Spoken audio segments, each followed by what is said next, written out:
कलयुग अपने आखिरी सांसों पर था। लोगों को इसका एहसास नहीं था, लेकिन हवा में कुछ बदल चुका था। रातें पहले से ज्यादा लंबी लगने लगी थी और अंधेरा सिर्फ आसमान में नहीं, इंसानों के मन में भी उतर आया था। गांव का नाम था श्यामपुर। नक्शों में तो था, लेकिन अब लोग वहां जाने से कतराते थे। कहते थे वहां रात के बाद समय रुक जाता है। रवि एक न्यूज चैनल के लिए काम करता था। उसे अजीब, अनसुलझी कहानियां कवर करने का शौक था।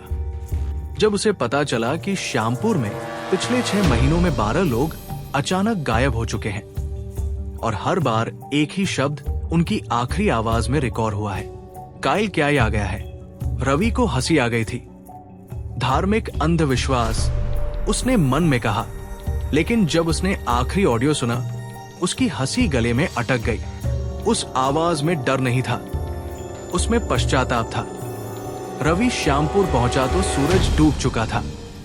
गांव में अजीब सन्नाटा था, जैसे हर दीवार सुन रही हो। एक बूढ़ा मिला, जिसकी आंखें बिना पलक झपकाए उसे घूर रही थी। यहां क्यों आए हो? बूढ़े ने पूछा। सच जानने, रवि ने जवाब दिया। बूढ़ा हंसा, लेकिन उस हंसी में दांत नहीं थे। सच जानकर कोई वापस नहीं गया। रात को रवि ने गांव के पुराने धर्मशाला में रुकने का फैसला किया। दीवारों पर अजीब चित्र बने थे। एक सफेद घोड़े पर सवार योद्धा, जिसकी आंखें आग जैसी थी। नीचे लिखा था, अंत नहीं, न्याय है। रात के ठीक 12 बजे मंदिर की घंटी अपने आप बजने लगी, जबकि मंदिर में कोई नहीं जाता था। रवि बाहर निकला। कोहरा जमीन से उठ रहा था और उसी कोहरे के बीच उसे किसी के चलने की आवाज सुनाई दी। टप टप टप। सामने से एक आकृति आ रही थी। सफेद नहीं, काला घोड़ा, और उस पर सवार व्यक्ति का चेहरा दिख नहीं रहा था, लेकिन उसकी तलवार खून से नहीं, अंधेरे से टपक रही थी। रवि पीछे हटने लगा। उसके पैर जड़ हो चुके थे। घोड़ा रुका। आवाज आई, क्या तुम देखने आए हो या समझने? रवि की आवाज नहीं निकली। उसके मुंह से बस एक शब्द फिसला, कायल क्या आई? घोड़े पर सवार आकृति ने सिर उठाया। अब चेहरा दिखा। वो इंसान नहीं था। उसकी आंखों में सदियां कैद थी। मैं अंत नहीं हूं, आवाज गूंजी। मैं वो हूं जिसे तुमने बुलाया है। चारों तरफ जमीन कांपने लगी। रवि को दिखा, गांव के वो लोग जो गायब हुए थे, सब खड़े थे, लेकिन उनकी आंखों में आत्मा नहीं थी।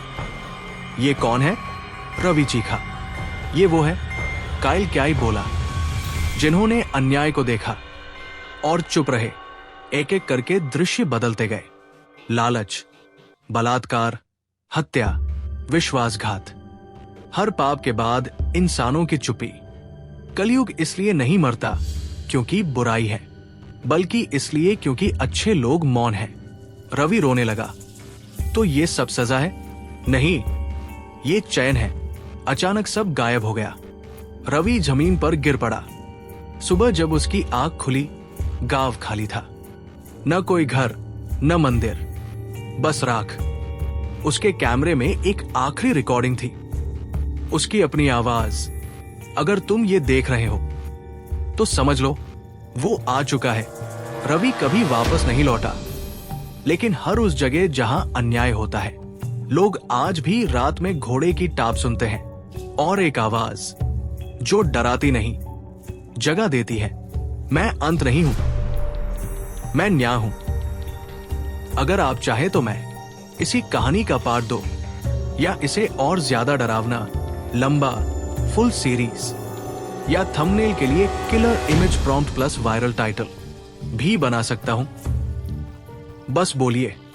उस रात के बाद से रवि की कोई तस्वीर, कोई शव, कोई निशान नहीं मिला, लेकिन एक चीज जरूर मिली। उसके चैनल पर एक वीडियो अपने आप अपलोड हुआ था। ना थंबनेल, ना टाइटल, बस काली स्क्रीन। वीडियो शुरू होते ही धीमी आवाज आई, अगर तुम ये सुन रहे हो तो समझ लो, समय खत्म हो चुका है।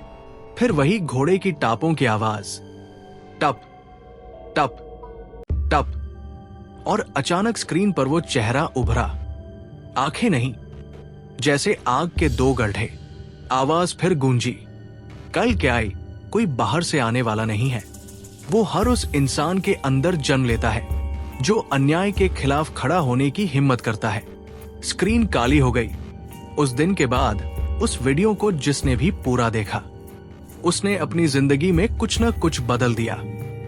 किसी ने सच बोलना शुरू किया, किसी ने गलत के सामने चुप रहना छोड़ दिया, और कुछ लोग डर गए क्योंकि उन्हें एहसास हो गया था काइल क्याई आ चुका है, तलवार लेकर नहीं, आईना लेकर, जो तुम्हें तुम्हारा असली चेहरा दिखाएगा।